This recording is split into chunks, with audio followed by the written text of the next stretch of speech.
May Day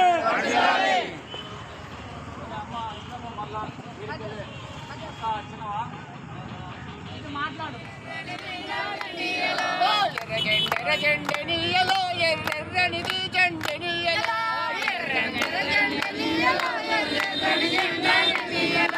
పేదల పాలిటనియలో మరి పెన్నిది జెండెనియలో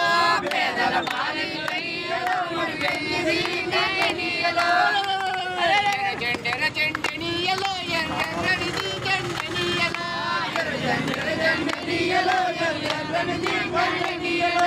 పేదల పాలిటనియలో మరి పెన్నిది జెండెనియలో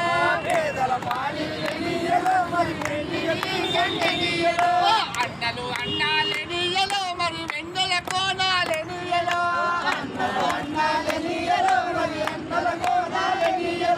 వెన్నెల కోనాలెనియలో మన తెలుగు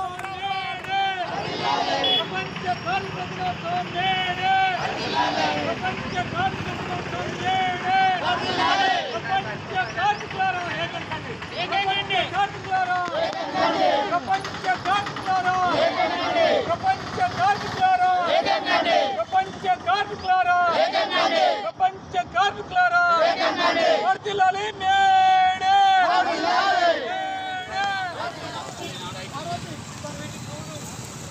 మేడే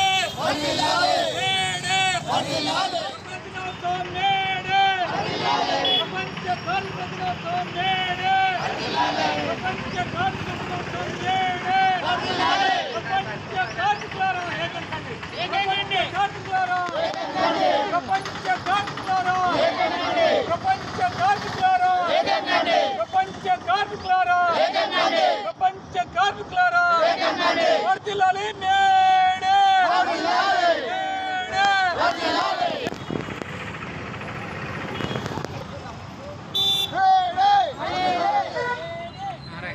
ఈరోజు ప్రపంచవ్యాప్తంగా 139వ మేడే దినోత్సవాన్ని కార్మిక లోకము పెద్ద ఎత్తున నిర్వహించడం జరుగుతుంది. అయితే కార్మికులందరూ గతంలో 139 సంవత్సరాల క్రితం కార్మికులు 8 గంటల పని దినానికై మరియు ఇతర డిమాండ్ల సాధన కోసమై ఆ రోజు అమెరికా దేశంలోని చికాగో నగరంలో పెద్ద ఎత్తున ప్రదర్శన చేసి ఆందోళన చేస్తుంటే పాశవిక పాలకులు పోలీసుల చేత అక్కడ కాల్పులు జరిపి ప్రజల ప్రాణాలను తీయడం జరిగింది. వాళ్ళు మరణిస్తూ వాళ్ళ పైన ఉన్నటువంటి గుడ్డల్ని పారుతున్న రక్తంలో ముంచి ఎగరేసిందే ఈ ఎర్ర జెండా.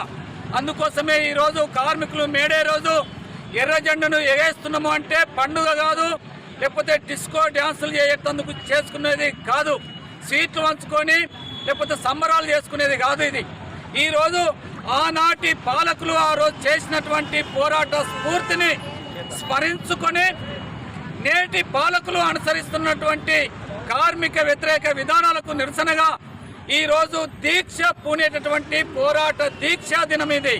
కార్మికులు పెద్ద ఎత్తున నేటి పాలకులు కార్పొరేట్ శక్తులకు అనుకూలంగా చట్టాలని మలుస్తున్నది. నేటి కార్పొరేట్ శక్తులు పెట్టుబడిదారులు 8 గంటలు పని చేస్తే సరిపోతలేదని చెప్పి 10 గంటలు 12 గంటలు పని చేయాలని చెప్పి వెనుక నుండి సన్నాయి నొక్కులు నొక్కుతున్నారు. దానికి అనుగుణంగా నేటి పాలకులు కూడా చట్టాలని సవరించేందుకు కుట్ర పూనుతున్నారు.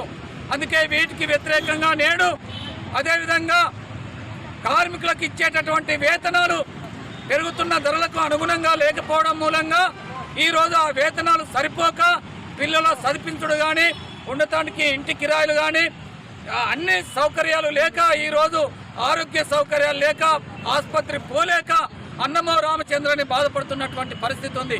అందుకే కనీస వేతనము 26,000 రూపాయలు ఇవ్వాలని చెప్పి సుప్రీంకోర్టు చెప్పినట్లు సమాన పనికి సమాన వేతనాన్ని కల్పించాలని చెప్పి అదేవిధంగా రిటైర్మెంట్ అయిన తర్వాత ఈపీఎఫ్ ఉన్నటువంటి కార్మికులు రిటైర్మెంట్ అయిపోతే వాళ్ళకి ఇచ్చేటటువంటి పెన్షన్ను కనీసం 9,000 రూపాయలు పెన్షన్ ఇవ్వాలని చెప్పి తదితర డిమాండ్ల సాధన కోసం ఈరోజు ఈ మేడని నిర్వహిస్తున్నాం.